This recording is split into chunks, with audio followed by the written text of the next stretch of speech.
அனைவருக்கும் வணக்கம். இது PS in kitchen YouTube channel.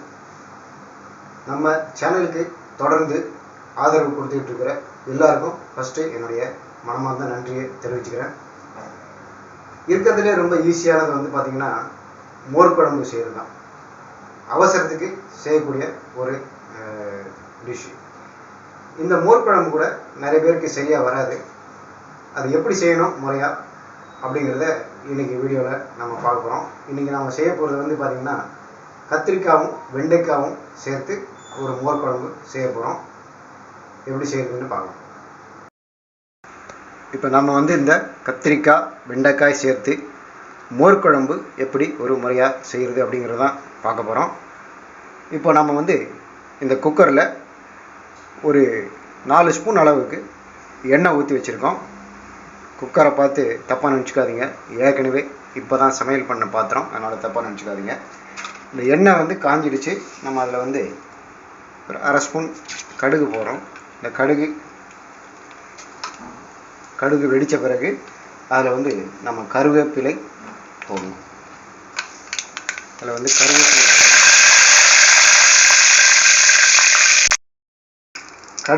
கருவேப்பிலை போட்ட பிறகு அடுத்ததாக நாம் வந்து வெண்டைக்காய் இது போல் நறுக்கி வச்சுருக்கோம். இந்த வெண்டைக்காயை அதில் போடுறோம். இந்த வெண்டைக்காய் வந்து நல்ல முறுன்னு வர அளவுக்கு வந்து நம்ம இதை நல்லா ஃப்ரை பண்ணணும். அதுக்கு தான் கொஞ்சம் எண்ணெய் கூடுதலாக விட்டு வச்சுருக்கோம். வெண்டைக்காய் வாங்கும்போது பார்த்திங்கன்னா நல்ல விதை உள்ள வெண்டைக்காயாக, அதுவும் நல்ல பிஞ்சு வெண்டைக்காயாக வாங்குங்க. அப்போ தான் வந்து இந்த மோர் குழம்புக்கு அது நல்லாயிருக்கும். இந்த வெண்டைக்காயை நல்லா அடுப்பு பெருசாக வச்சுட்டு வதக்குங்க. நல்ல சிவக்காக வறுக்கணும். நல்ல வெண்டைக்காய் வந்து முறுமுறுன்னு வரணும்.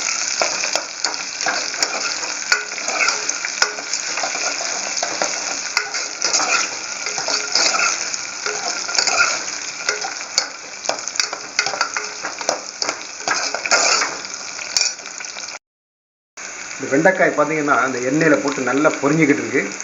இதுக்கு இடையில் நம்ம வந்து இந்த கத்திரிக்காயும் அதில் போட்டுறோம். போட்டு ரெண்டுத்தையும் நல்லா அடுப்பு பெருசாக வச்சுட்டு நல்லா வதக்குங்க.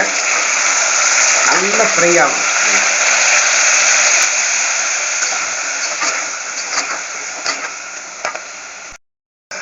இதுக்கு இடையில் இந்த வெண்டைக்காயும் கத்திரிக்காயும் நல்லா வதங்கிட்டு இருக்கு.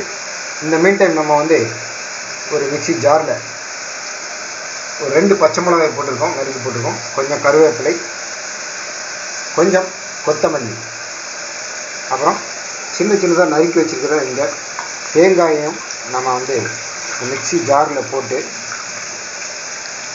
நல்ல குழைய அரைச்சி ரெடி பண்ணி வச்சுக்கணும். இதை வந்து நல்ல மையாக அரைக்க போகிறோம். இப்போ வந்து நம்ம தயிர் எடுத்து வச்சுருக்கோம். இந்த தயிர் வந்து ஃப்ரிட்ஜில் வச்சுருந்தீங்க அப்படின்னா இந்த மோர் குழம்பு பண்ணுறதுக்கு முன்னாடி அதை எடுத்து ஒரு 2-3 ஹவர்ஸ் முன்னாடியே அதை எடுத்து வெளியில் வச்சுருங்க. ஏன்னா அப்போ தான் வந்து அந்த சில்னஸ் போகும். இதை வந்து இந்த தயிரை நம்ம நல்லா கடைஞ்சிக்கிறோம். ஃபஸ்ட்டு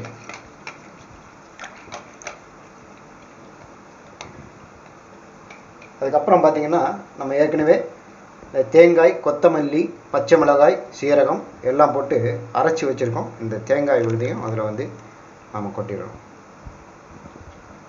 அதில் போட்டுட்டு அதில்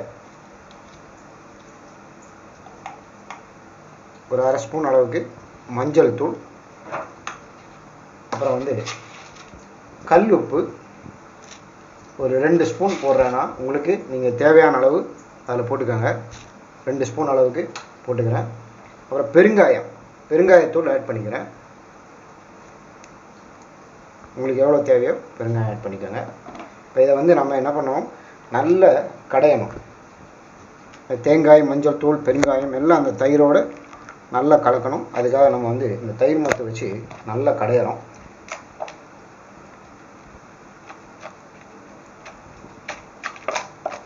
இதில் வந்து நல்லா மிக்ஸ் ஆகணும். அதனால் நல்லா கடைஞ்சிக்கிறோம். இது வந்து வெண்டைக்காய் கத்திரிக்காய் மோர் குழம்பு. இது இப்படி தான் செய்யணும். இந்த உப்பு நல்லா கரையணும். கல் உப்பு போட்டிருக்கோம், நல்லா கரையணும். அதை வந்து நல்லா கடைஞ்சிட்டாங்க.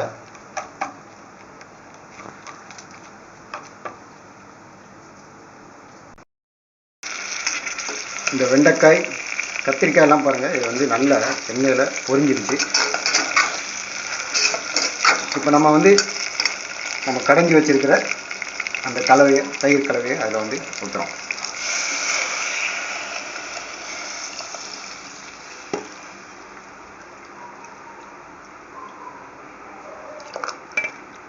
இது பேர் மோர் குழம்பு, ஆனால் அதுக்காக வந்து நம்ம இதில் மோரை யூஸ் பண்ணக்கூடாது, தயிர் தான் வந்து யூஸ் பண்ணணும். அதே மாதிரி இது ஊற்றின பிறகு அடுப்பை சிம்மில் வச்சுட்டு ஒரு 3லேருந்து 5 நிமிஷம் வரைக்கும் லேசாக சூடு பண்ணால் போகிறோம். பெருசாக வச்சுட்டு கொதிக்க வச்சிட்டிங்க அப்படின்னா அந்த மோர் குழம்பு வந்து நீர்த்து போயிடும். அப்புறம் அது மோர் குழம்பாக இருக்காது. மோர் குழம்புனா கட்டியாக இருக்கணும், அதுதான் வந்து மோர் குழம்பு. அடுப்பை சிம்மில் வச்சுட்டு லேசாக சூடு பண்ணுங்கள்.